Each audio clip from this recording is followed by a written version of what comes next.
Now I'm going to do a couple of, I guess I'll call them essays, jokes, from George Carlin's book, When Will Jesus Bring the Pork Chops? When will Jesus bring the pork chops? Actually, I should show you the whole cover. It's kind of like that. Looks a little better that way. You can see the library thing. It's him, I think, at the table of the Last Supper or something, holding a knife and fork. Being hilarious. I just want to do 3, I guess we'll call them essays out of here. And they're a little bit out of order, but that's okay. I'm going to start on page 243 from When Will Jesus Bring the Pork Chops? By George Carlin. This is called Cars as Personal Billboards. Never mind the biography. I'm tired of people using their cars as biographical information centers, informing the world of their sad sack lives and boring interests. Keep that shit to yourself. I don't want to know what college you went to, who you intend to vote for, or what your plan is for world peace. I don't care if you visited the Grand Canyon, Mount Rushmore, or the birthplace of Wink Martindale. And I'm not interested in what radio station you listen to or what bands you like. In fact, I'm not interested in you in any way except to see you in my rearview mirror. Furthermore, I could do without your profession of faith in God, Allah, Jehovah, Yahweh, Peter Cottontail, or whoever the fuck it is you've turned your life over to. Please keep your superstitions private. I can't tell you how happy it would make me to someday drive up to a flaming auto wreck and see smoke curling up around one of those little fish symbols with Jesus written inside it. And as far as I'm concerned, you can include the Darwin fish with feet evolution symbol too. Far too cute for my taste. So keep the personal and autobiographical messages to yourself. Here's an idea. Maybe you could paste them up inside your car, where you can see them, and I can't. The next one is called Proud Parents of Another Drone. Here's another segment of the bumper sticker population that ought to be locked into portable toilets and set on fire. The ones who want us to know how well their kids are doing in school. Doing well, that is, according to today's lowered standards.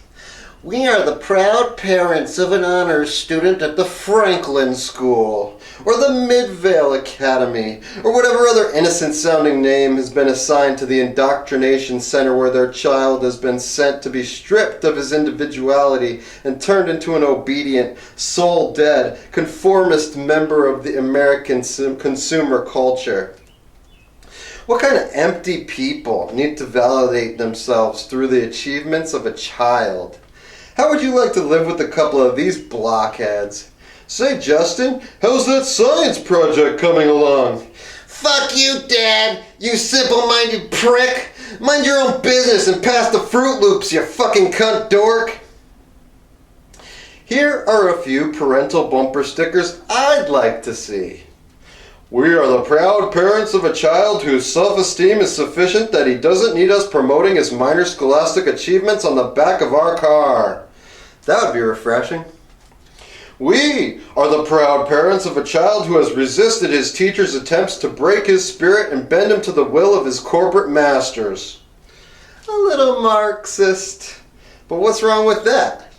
Here's something realistic. We have a daughter in public school who hasn't been knocked up yet. And for the boy, we have a son in public school who hasn't shot any of his classmates yet, but he does sell drugs to your honors student, plus he knocked up your daughter. What about those parents who aren't too proud of their children? We are the embarrassed parents of a cross-eyed, drooling little nitwit who at the age of 10 not only continues to wet the bed, but also shits on the school bus. Something like that on the back of the car might give the child a little more incentive. Get him to try a little harder next semester. And then the last one I want to do here is called Keeping it real in the ring. Keeping it real in the ring. Another area of speech that could benefit from a bit more realism would be those announcements that are made just before a boxing match. Ladies and gentlemen, the main event of the evening, 12 rounds of heavyweight boxing. In this corner, from Cornhole, Mississippi, weighing 200 pounds and wearing soiled white trunks. An utter and complete loser who is wanted in 6 states for crimes against the animal kingdom. Considered a complete scumbag by his family. He once fucked his sister at a church picnic and forced her to walk home alone.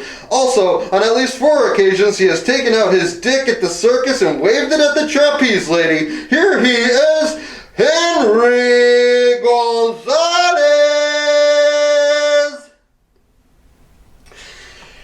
In the other corner, wearing a pair of lame, out-of-style zebra skin shorts that he found on the street, from Sweatband, Arkansas, an unattractive and disturbed young man who by court order is not permitted to be alone for more than 2 minutes at a time. In and out of 16 mental institutions over the years, he is a dangerous sociopath who once killed a nun for blocking his view. He's been legally barred from more than 1,500 bars in the New York City area, and recently while visiting a supermarket, he forced a fat woman to blow him in the meat section. Here he is, Matty Murphy.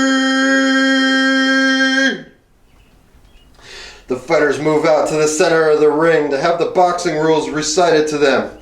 All right, boys, you know the rules. No biting, scratching, clawing, or tripping. No yanking dicks. No grabbing the other guy's testicles and snapping them up and down. No using a small screwdriver to punch holes in the other guy's neck during clinches. And if you're gonna call the other guy's mother a diseased $2 whore, please, in the interest of accuracy, use her full name.